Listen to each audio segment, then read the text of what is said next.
आज आप सुनेंगे कार्तिक मास में सुनी जाने वाली सभी कथाएं एक साथ। कथा सुनने के बाद आपको कथा कैसी लगी कमेंट सेक्शन में ज़रूर बताइएगा, और कथा अच्छी लगी तो लाइक ज़रूर कीजिएगा। तो चलिए शुरू करते हैं कार्तिक मास में सुनी जाने वाली राम लक्ष्मण जी की कथा।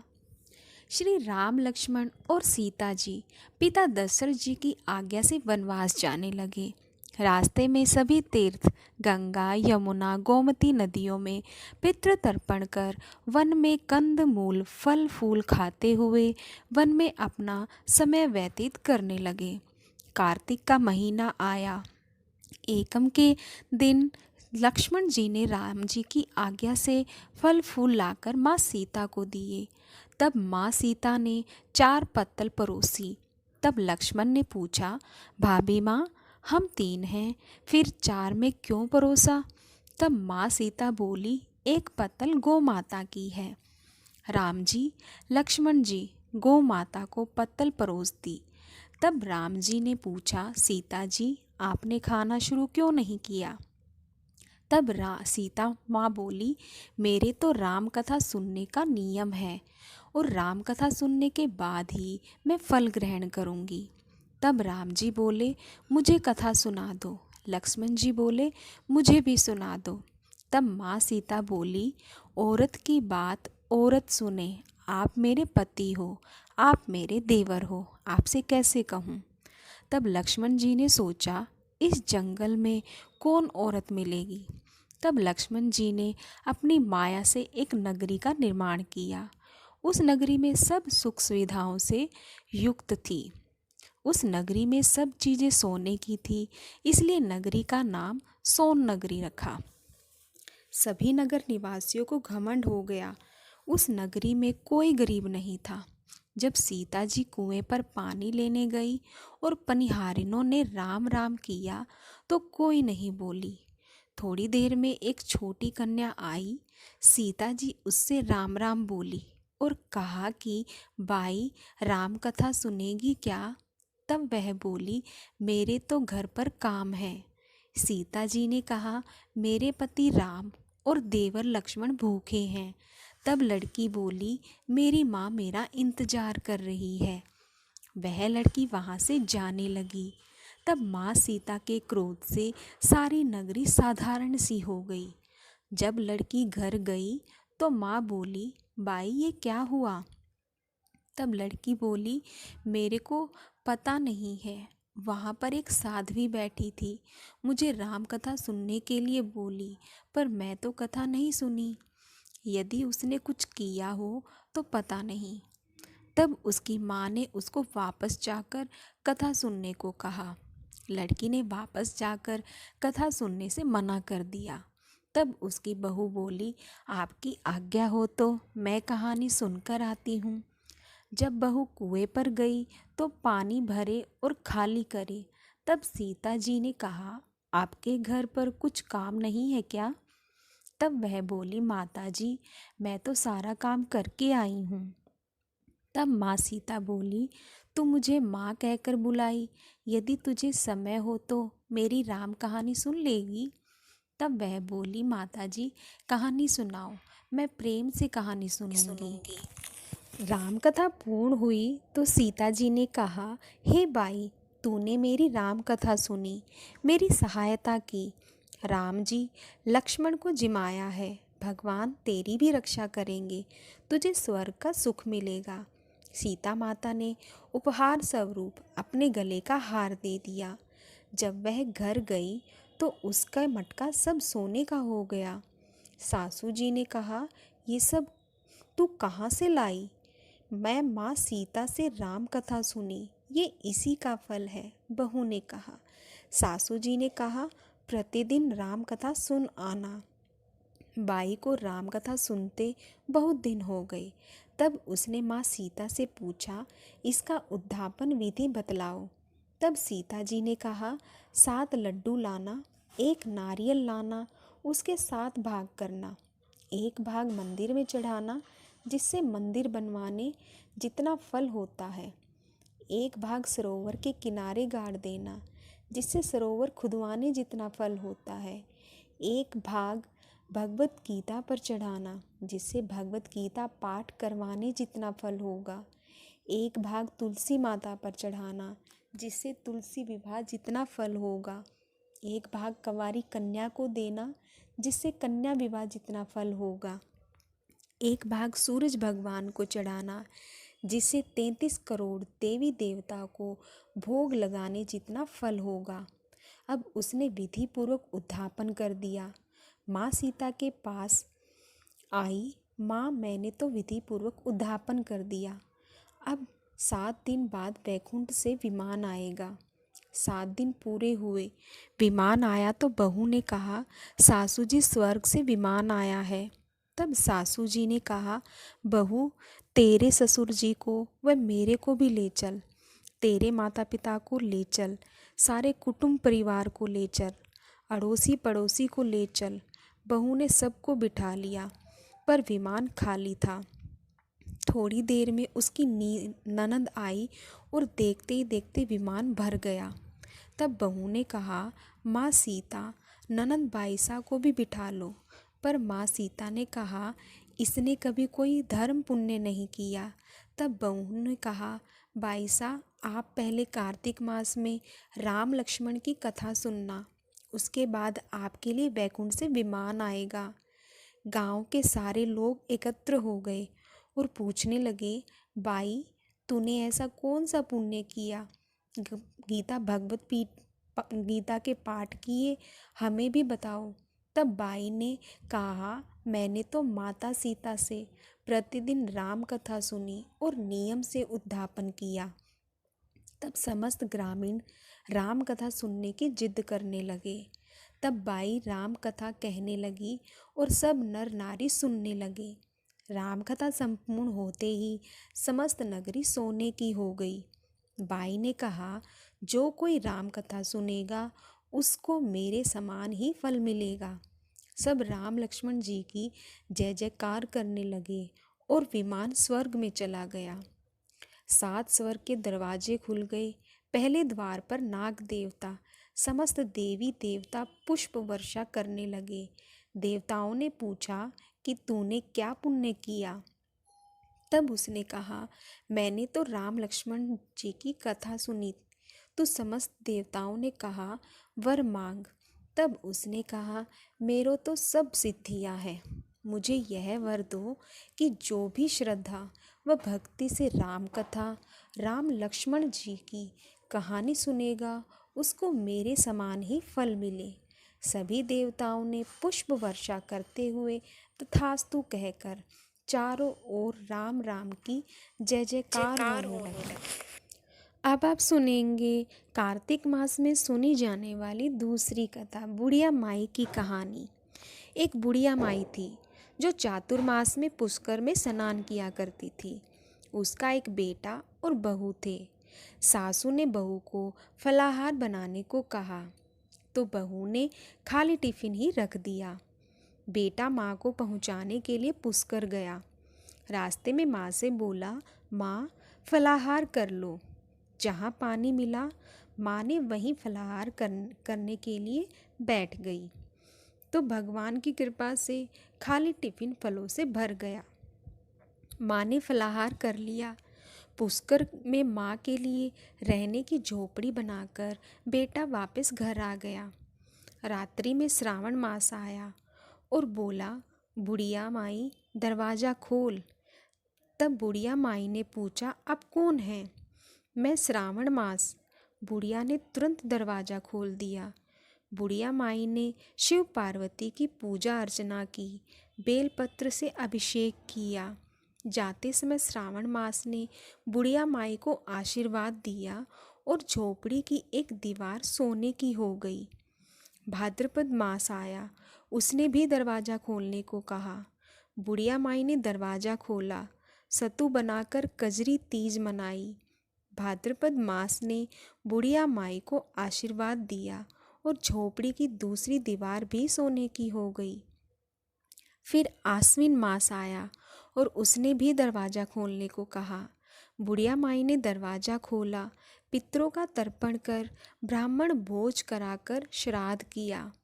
नवरात्रि में माँ दुर्गा को अखंड ज्योति जलाकर प्रसन्न किया। सत्य की विजय दिवस के रूप में बुराई का अंत की खुशी में दशहरा मनाया। आश्विन मास ने जाते समय प्रसन्न होकर तीसरी दीवार भी बहुमूल्य रत्नों से जड़ित कर दी और बुढ़िया माई को सदैव प्रसन्न रहने का आशीर्वाद दिया। इन सब के बाद कार्तिक मास आया। उसने भी दरवाज़ा खोलने को कहा। बुढ़िया माई ने दरवाज़ा खोला। अति प्रसन्न मन से कार्तिक स्नान किया, दीप दान कर दिवाली, गोवर्धन पूजा, भैया दूज, गोपाष्टमी, आंवला नवमी मनाई। कार्तिक मास ने जाते समय आशीर्वाद दिया और झोपड़ी के स्थान पर महल बन गया। बुढ़िया माई गरीबों की सेवा कर भजन कीर्तन में अपना समय व्यतीत करने लगी। बेटा अपनी माँ को लेने आया तो माँ और झोपड़ी को पहचान न सका तो पड़ोसियों से पूछा।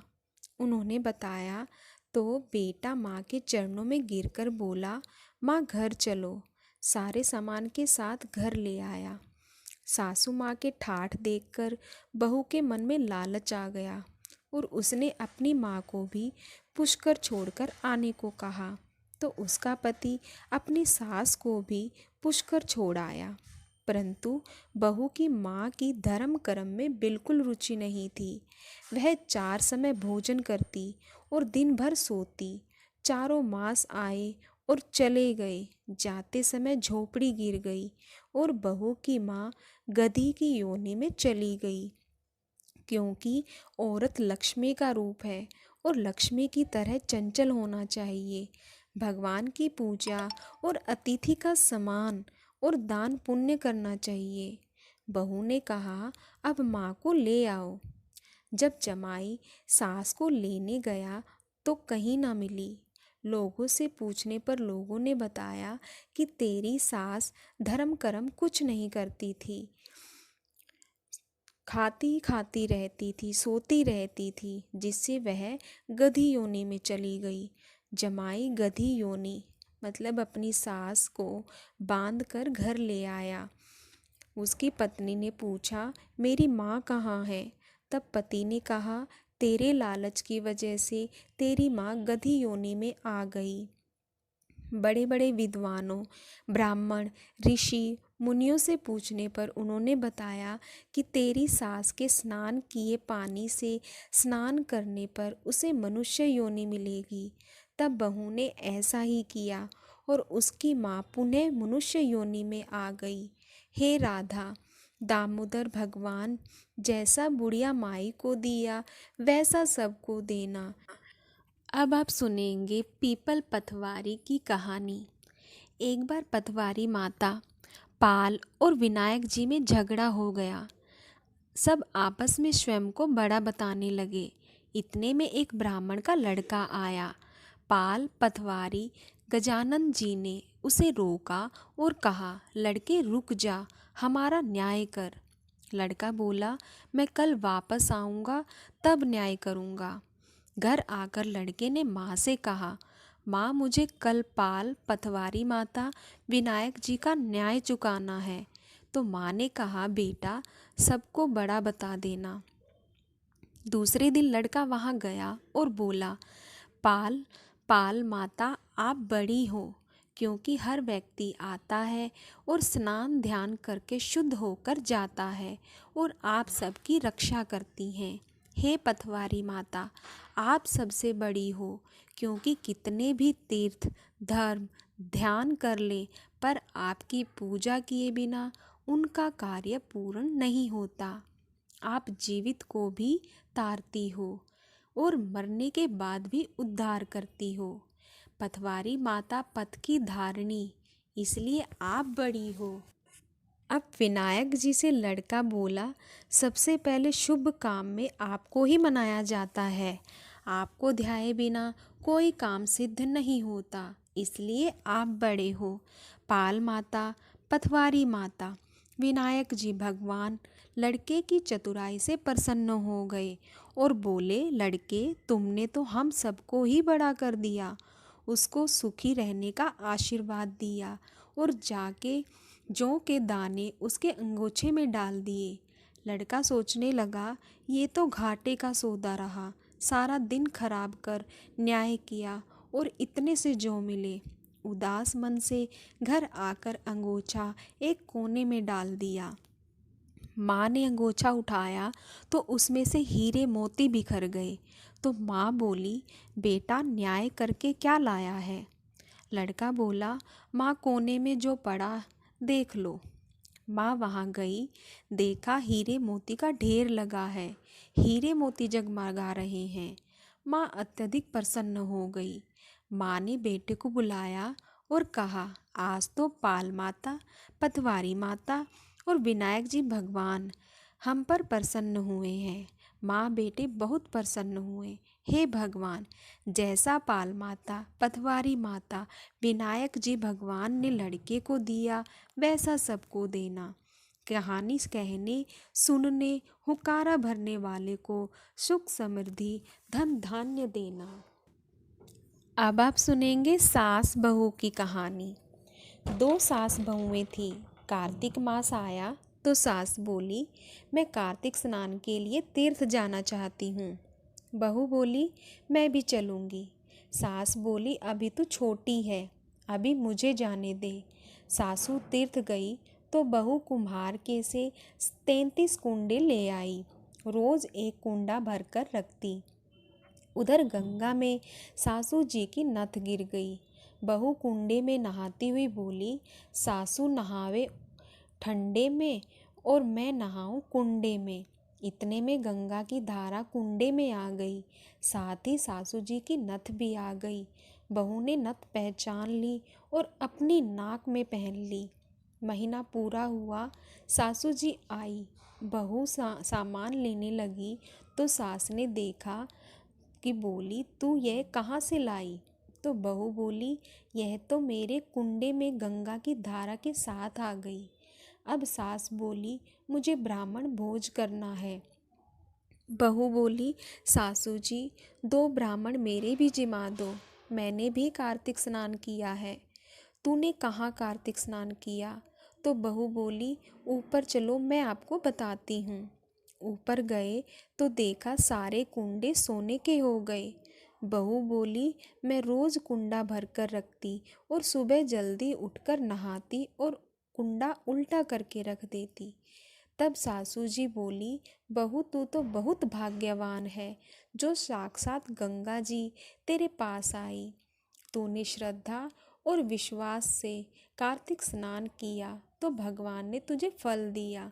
दोनों सास बहू ने धूमधाम से ब्राह्मण जिमाकर दक्षिणा देकर विदा किया।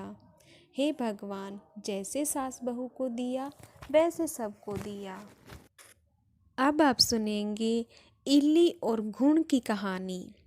एक इल्ली और घुन था। इल्ली बोली, आओ घुन, कार्तिक स्नान करें।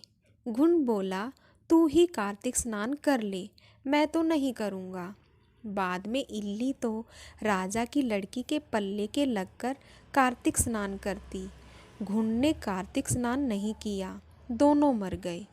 बाद में इल्ली के कार्तिक स्नान के पुण्य के कारण राजा के घर जन्म लिया और घुन राजा के घर गधा बन गया। राजा ने बेटी के विवाह का सावा निकाला। बेटी ससुराल जाने लगी तो उसने अपनी पालकी रुकवाई और राजा से कहा, यह गधा मुझे चाहिए। तब राजा ने कहा, यह मत ले, चाहे और धन दौलत ले ले, पर लड़की नहीं मानी, मुझे तो यही चाहिए। गधे को रथ के बांध दिया तो गधा दौड़ने लगा। महल में पहुंचने पर गधे को महल के नीचे बांध दिया। जब लड़की नीचे उतरती है तो गधा कहता, मुझे पानी पिला दे। तब लड़की ने कहा, मैंने पहले ही कहा था कार्तिक स्नान कर ले, पर तूने कहा मैं तो बाजरा खाऊंगा और ठंडा ठंडा पानी पीऊंगा। उनको बातें करते राजा ने सुन लिया। तब राजा ने कहा कि आप मुझे सारी बात बताओ। तब लड़की ने सारी बात बताई कि मैं पिछले जन्म में इल्ली और ये घुंड था। तब मैंने कहा था तू भी कार्तिक नहा ले, पर ये नहीं नहाया। मैं कार्तिक स्नान के पुण्य से राजा के घर लड़की हुई और ये आपके घर में राजपाट कर रही हूँ। तब राजा ने कहा कि कार्तिक स्नान का इतना पुण्य है तो हम दोनों जोड़े से नहाएंगे। रानी और राजा ने अत्यंत प्रसन्न मन से कार्तिक स्नान कर दोनों ने दान पुण्य किया और सारी नगरी में कहलवा दिया कि सब कार्तिक स्नान कर नहाया हुआ पानी घुंड पे डालोगे, जिससे घुंड की मोक्ष हुई। हे कार्तिक भगवान, भगवान विष्णु, जैसा सुख इल्ली को दिया वैसा सबको देना। अब आप सुनेंगे तुलसी माता की कहानी। कार्तिक महीने में एक बुढ़िया माई तुलसी जी को सींचती और कहती कि हे तुलसी माता, सत की दाता, मैं तेरा बिडला सींचती हूँ, मुझे बहू दे, पीताम्बर की धोती दे, मीठा मीठा घास दे, बैकुंठा में वास दे, चटक की चाल दे, पटक की मौत दे, चंदन का काठ दे, रानी सा राज दे, दाल भात का भोजन दे, ग्यारस की मौत दे, कृष्णा जी का कंधा दे। तब तुलसी माता यह सुनकर सूखने लगी तो भगवान ने पूछा कि हे तुलसी, तुम क्यों सूख रही हो? तुलसी माता ने कहा कि एक बुढ़िया रोज आती है और यही बात कहकर चली जाती है। मैं सब बात को पूरा कर दूंगी, लेकिन कृष्ण का कंधा कहाँ से लाऊंगी? तो भगवान बोले, जब वो मरेगी तो मैं अपने आप कंधा दे आऊँगा, तो बुढ़िया माई से कह देना। बाद में बुढ़िया माई मर गई। सब लोग आ गए। जब माई को ले जाने लगे तो वह किसी से न उठी। तब भगवान एक 12 बरस के बालक का रूप धारण करके आए। बालक ने कहा कि कान में एक बात कहूँगा तो बुढ़िया माई उठ जाएगी। बालक ने कान में कहा, बुढ़िया माई, मन की निकाल ले, पीताम्बर की धोती ले, मीठा मीठा घास ले, बैकुंठा का वास ले, चटक की चाल ले, पटक की मौत ले, कृष्ण जी का कंधा ले। यह सुनकर बुढ़िया माई हल्की हो गई। भगवान ने कंधा दिया और बुढ़िया माई को मुक्ति मिल गई। हे तुलसी माता, जैसे बुढ़िया माई को मुक्ति दी वैसी सबको देना। प्रिय भक्तों, ये थी सारी कार्तिक मास में सुनी जाने वाली हर रोज़ की कथाएं। आपको कथा कैसी लगी कमेंट सेक्शन में ज़रूर बताइएगा। धन्यवाद।